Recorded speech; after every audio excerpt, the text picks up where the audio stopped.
So ang gagawin natin dito ay harvest na natin. Gamitin natin yung gunting at guguntingin natin to. Ayan. Ayan guys, harvest na tayo. Magandang araw mga ka-farmers. Ngayong araw magpapa-germinate tayo ng iba't ibang sili. So ito yung anahem, pepper, and then ito naman isa jalapeno, and yung isa naman ancho. So ito mga ka-farmers, nabili ko lang sa isang supermarket at ang tatak niya ay West Coast Seeds. So tingnan natin. So ang bawat isa nagkakahalaga ng $3.29. So mga ka-farmers, subukan kong itanim to. So ang gagawin natin ay ipapa-germinate natin to. So meron tayong lalagyan ulit dito. So ang gagawin natin, dahil tatlo sila, diyan ko rin siya na ilalagay. So unahin muna natin tong jalapeno.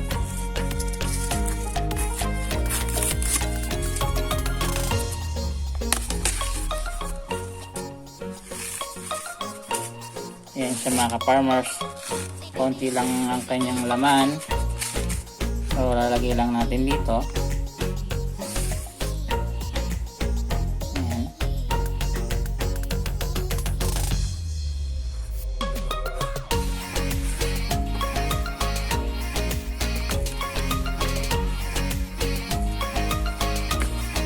Ayan, napakonti niya lang mga ka-farmers.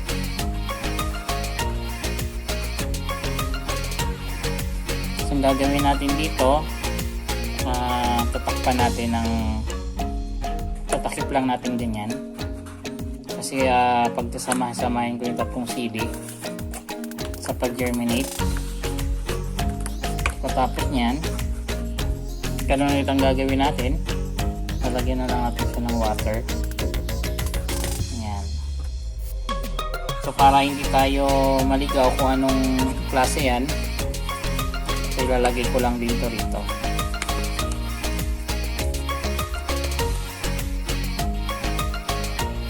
Ayan mga ka-farmers, i-tape natin dyan. Tapos ang susunod naman natin ito rin isa.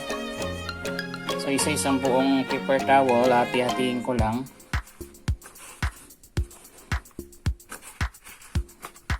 Tapos bubuksan natin itong ancho naman.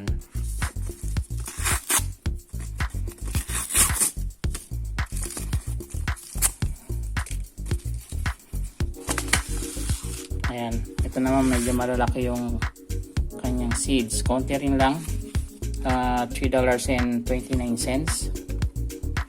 Ayan.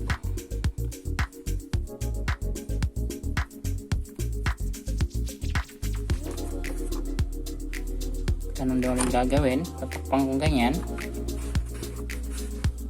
So basahin natin ng water.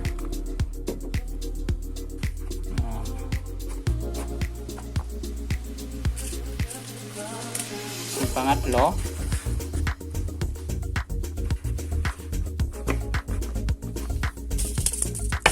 ito namang anahem. Pare-parehas lang ang kanyang mga presyo mga ka-farmers, $3.29. Titignan natin dito, obserba natin ano ba yung pinakamaganda at yung tutubo ng maayos. Ayan mga ka-farmers, konti lang din ang kanyang binhi.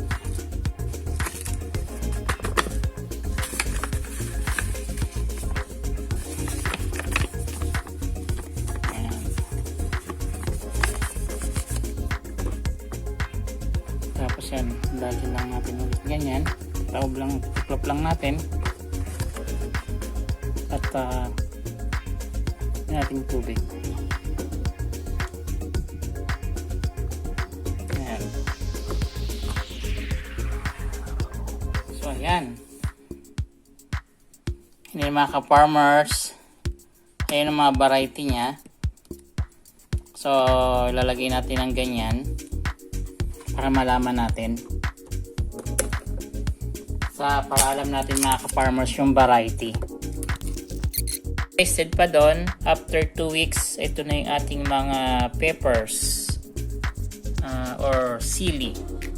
Ang ating mga silis nag-germinate na po. So ayan. So ito may side na to. So yung jalapeno. So ito yon. At ito naman sa gitna. Ayan yung variety niya, ancho.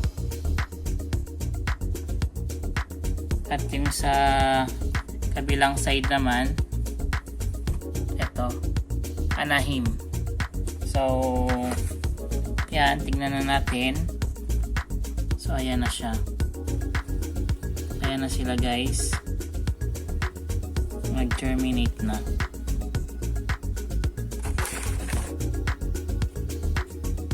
Ayan. So, almost lahat nag-germinate guys. Siguro mga ilan lang dito, dalawa ang hindi nag-germinate.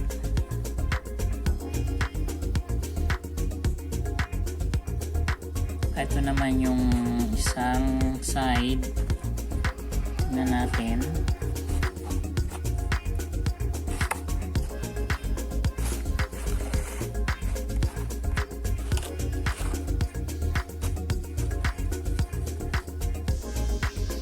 Ito yung ancho.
guys.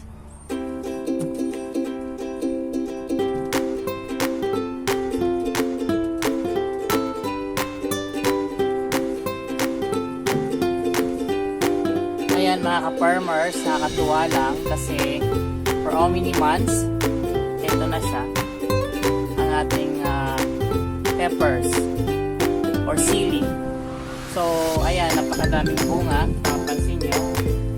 Ayan siya guys. Ayan.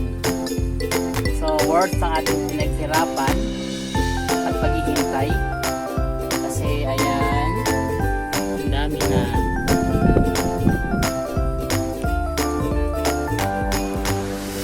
Dami niyang bunga. Ating sili.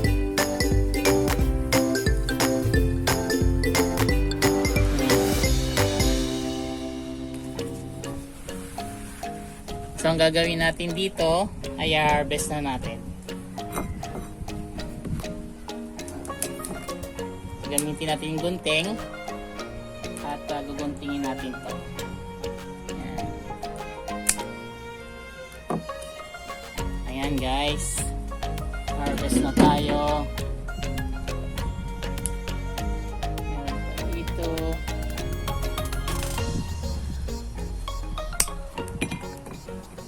Ayan.